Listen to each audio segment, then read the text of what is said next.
Hey guys, it's your Tech Girl Mary and welcome back to our YouTube channel. Yes, as you guys have seen from the title, we have yet another laptop to talk about, and this time it's from the brand Acer.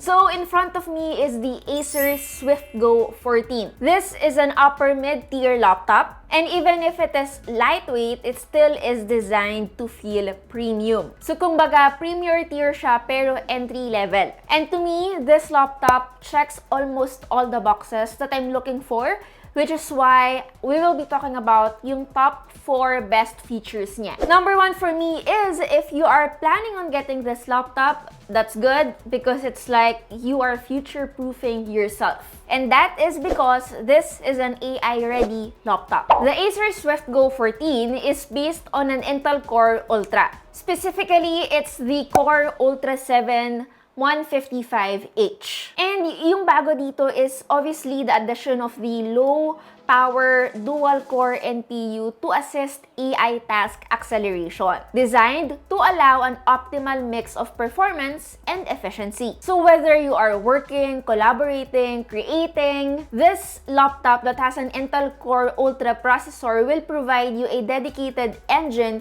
designed to unlock AI experiences. Definitely, mas next level yung graphics, performance, and mas low yung power processing niya. And isa sa pinakamagandang halimbawa ng on-device AI is probably the Windows Studio effects. This lets you blur your background, correct your gaze, so it appears that you are looking at the camera.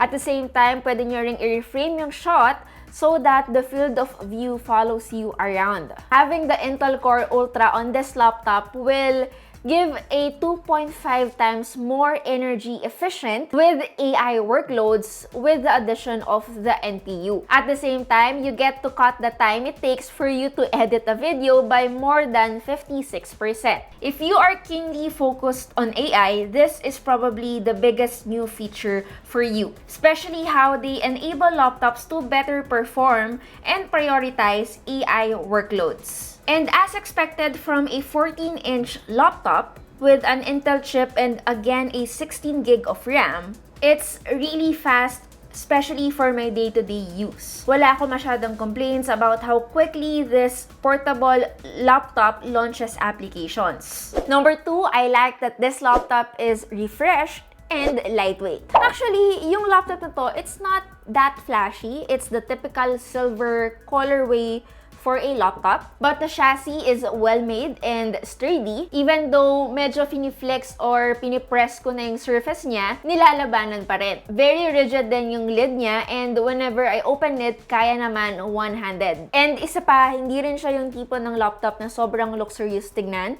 Kumbaga, simple pero sleek. I also like that it's light enough, practical, and solid. And since hindi rin naman sobrang nipis ng laptop na to, and isa sa mga pros nun, yung pagkakaroon ng medyo mas bulky na design, is that means we have more space for ports. To be specific, we have 2 Thunderbolt 4 USB-C ports, an HDMI 2.1 output. We also got a USB 3.2 Generation 1 Type A port and an additional Type A port on the right side. There's also a fingerprint reader on the Swift Go 14's power button, from which it provides a biometric authentication.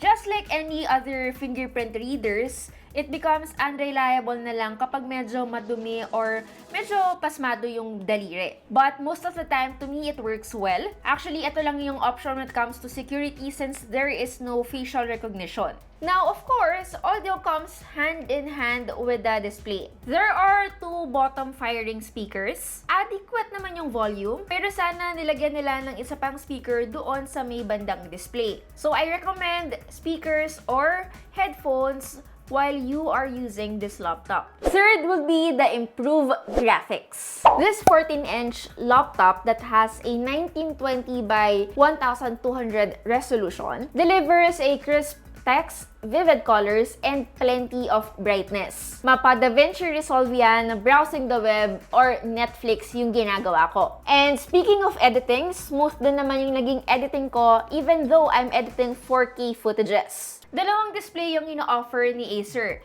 Meron silang IPS touchscreen and yung OLED display.